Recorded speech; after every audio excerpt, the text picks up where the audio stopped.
जय हिंद एवरीवन, स्वागत है आपका वीनेशन ट्रिपल वन के एक नए एपिसोड में, जहां आपके लिए लेकर आते हैं इंडियन डिफेंस की प्रमुख अपडेट्स को सबसे पहले।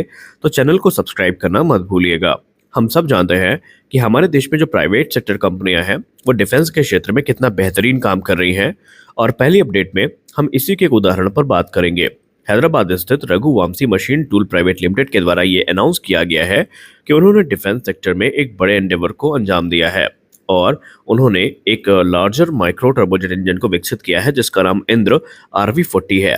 दरअसल ये RV25 का एक सक्सेसर है जो कि 240 न्यूटन का थ्रस्ट जनरेट करता था। लेकिन अगर हम इंद्र RV40 की बात करें तो इसका वजन सिर्फ 4.2 किलोग्राम का है और ये 400 न्यूटन का थ्रस्ट जनरेट करने में सक्षम है।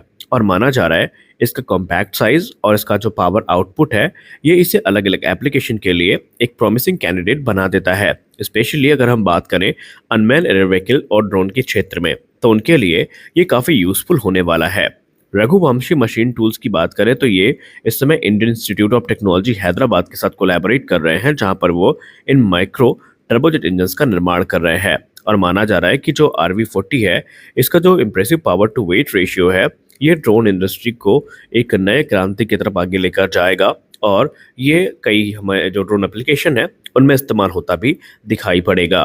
और इस चीज का प्रमाण भी है कि हमारा डिफेंस सेक्टर कितनी रफ्तार के साथ आगे बढ़ रहा है। तो जैसे कि हमने लास्ट अपडेट में आपसे कहा कि भारत में डिफेंस सेक्टर में जो इनोवेशन है वो लगातार हो रहे हैं और एक के बाद एक जो महत्वाकांक्षी प्रोजेक्ट है ये अंतिम रूप भी ले रहे हैं।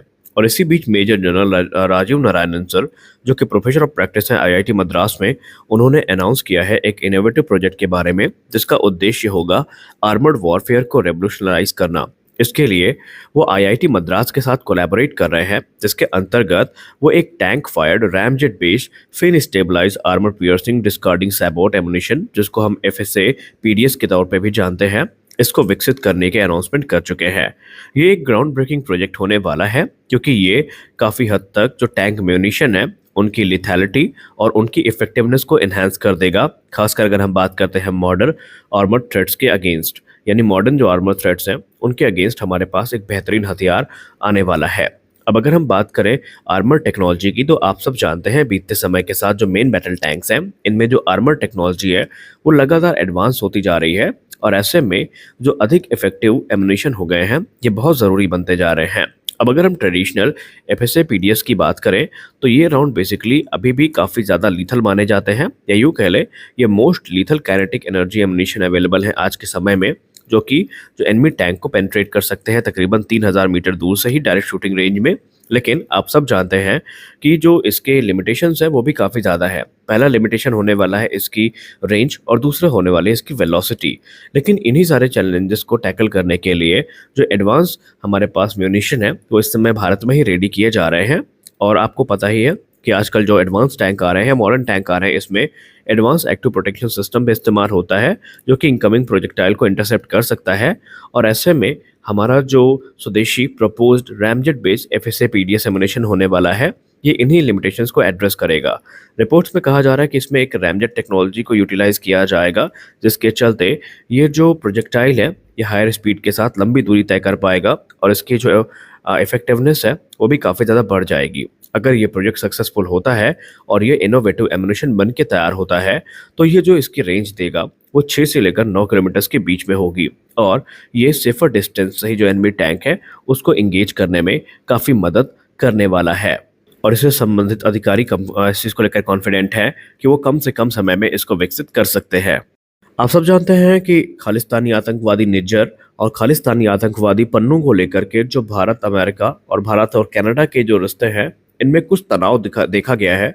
और उसके बाद से डिफेंस सेक्टर में बहुत सारे लोग ऐसे हैं, बहुत सारे डिफेंस एंथुजियास्ट ऐसे हैं जिन्हें इस बात का डर है कि कहीं अमेरिका इन्हीं सारी चीज़ों को आधार बना करके भारत के क्रिटिकल डिफेंस प्रोजेक्ट है इस पर अड़चन न डाल दे, जिसमें ड्रोन डील शामिल थी, जिसमें जेट इंजन डील शामिल थी और भी कई इंपॉर्टेंट डील है जिसको लेकर जो डर है या यूँ कह लें जो चिंता की है आसार थे वो लगातार बन रहे थे। लेकिन इसको लेकर के सीनियर एनालिस्ट ये मानते हैं कि अमेरिका ऐसा बिल्कुल भी नहीं करेगा क्योंकि भारत और अमेरिका के जो संबंध रहे हैं वो इंटरेस्ट बेस्ड रहे हैं और अमेरिका ने ड्रोन डील को पूरा करके ये चीज़ दिखा दिया है कि इन सारी चीज़ों से जो डिफेंस प्रोक्योरमेंट है या जो इस प्रकार के आगामी प्रोजेक्ट है इन पे कोई आसार नहीं पड़ने वाला है। दरअसल आपको बता दें, एनालिस्ट ये मानते हैं कि अमेरिका F414 के केस में ऐसा नहीं करेगा, क्योंकि अमेरिका को पता है कि भारत के पास इस समय जो अपॉर्चुनिटीज़ है वो लगातार बनती जा रही हैं। और जिस प्रकार सैफरान भारत को अप्रोच कर रहा है, उसके बाद से कहीं न कहीं जनरल इलेक्ट्रिक एविएशन के मन में एक जो इनसिक्योरिटी का भाव है,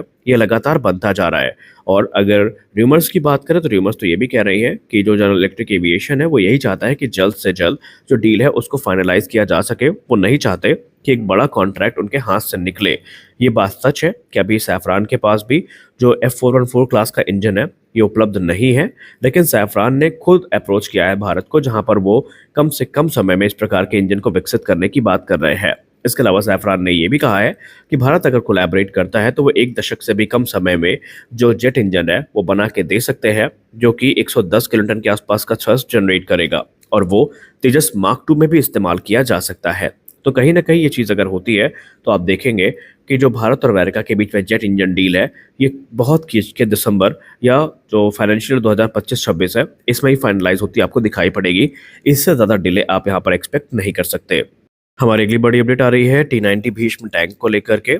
एक बड़ा माइलस्टोन इंडियन आर्मी ने अचीव किया है, क्योंकि उन्होंने जो T90 मेन बैटल टैंक है जिसको हम T90 भीष्म के नाम से जानते हैं, इसको पहली बार भारत में ही ओवरहॉल कर दिया है। जी हाँ, ये काफ़ी क्रूशल स्टेप है अपनी डिपेंडेंसी को कम करने का, जो कि हमारी फॉरेन ओरिजिनल इक्विपमेंट मैन्युफैक्चर के ऊपर बनी हुई है।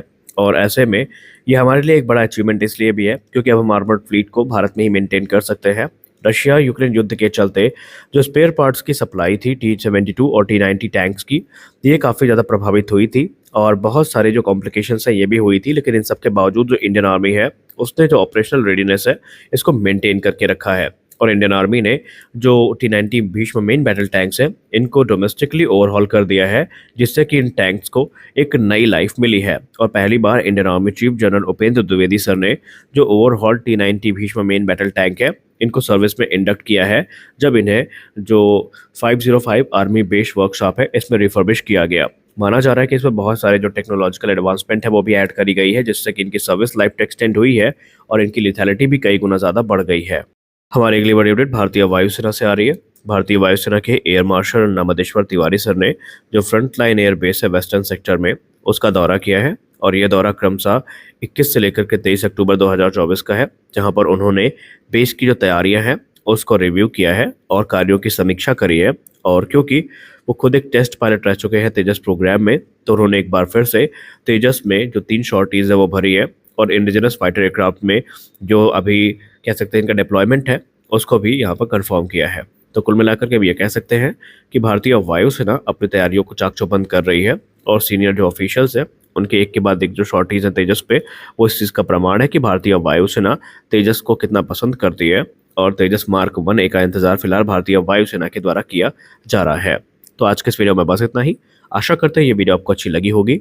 वीडियो अच्छी लगी तो वीडियो को लाइक करिए, नए हैं तो चैनल को सब्सक्राइब करिए, क्योंकि हम आपके लिए इसी प्रकार के अपडेट्स लेकर आते रहते हैं। मिलते हैं अगले वीडियो में कुछ और अपडेट्स के साथ, तब तक के लिए जय हिंद।